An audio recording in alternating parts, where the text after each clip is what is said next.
ครับมาพบกับช่อง Say Do It Myself อีกครั้งนะครับ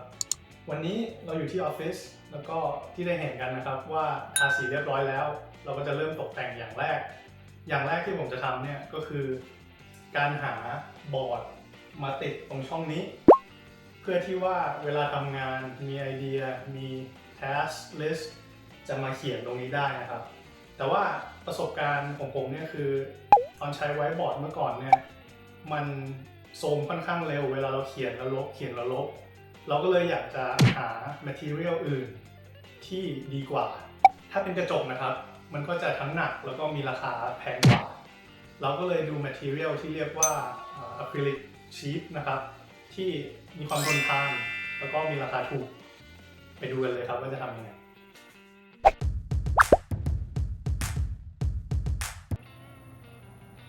นี่นะครับก็คือแผ่นอะคริลิกที่เราซื้อมาขนาด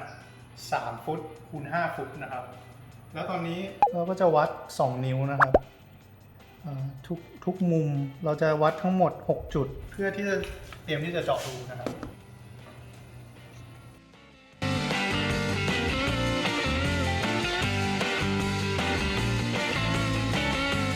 ก่อนที่เราจะดริลนะครับเราก็จะติดเทปตัวนี้ก่อนนะครับเป็นเทปที่แบบตอนใช้ตอนทาสีนะครับเราจะติดเพื่อว่า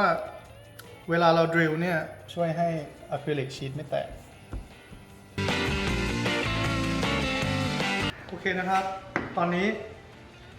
เราจะทำการดริลแล้วเห็นมาร์กที่มาร์กไว้นะครับแล้วก็เราสอดแผ่นไม้ไว้ที่ข้างล่างเพื่อที่จะป้องกันไม่ให้ดริลโดนโตนะครับเวลามันทะลุลงไปเราจะใช้ตัวนี้WD-40 นะครับเป็นตัว degreaser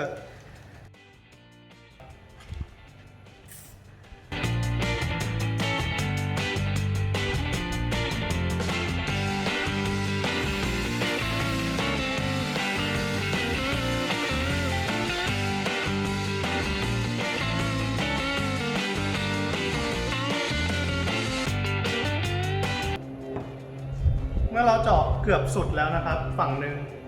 เราก็จะทำการเปลี่ยนข้างเพื่อที่เวลาเจาะอีกทางหนึ่งนะครับมันจะได้ง่ายขึ้น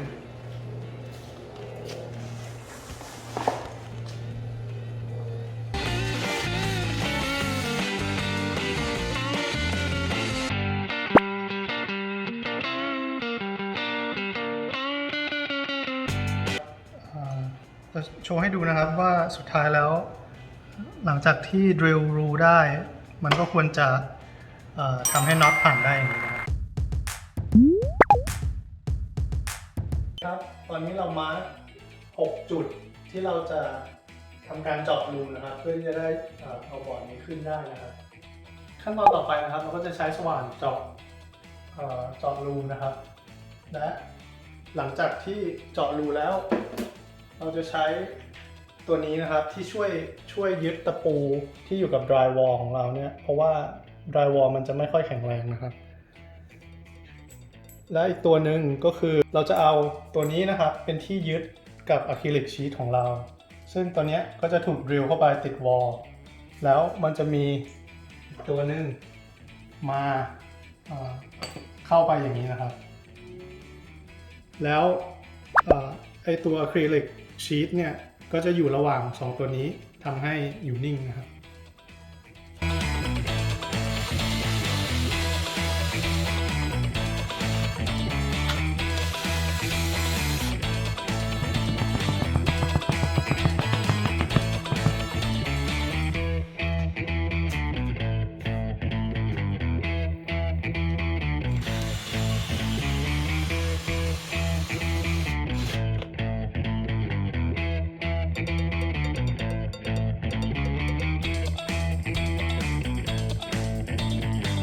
ตอนนี้นะครับเราก็ได้ฐาน6 ฐานที่จะเอาไว้รองแล้วก็รับน้ำหนักของบอร์ดตัวนี้นะครับ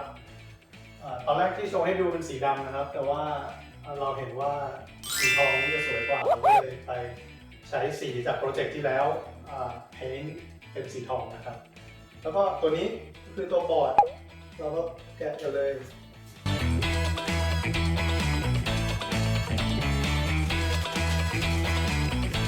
ต What?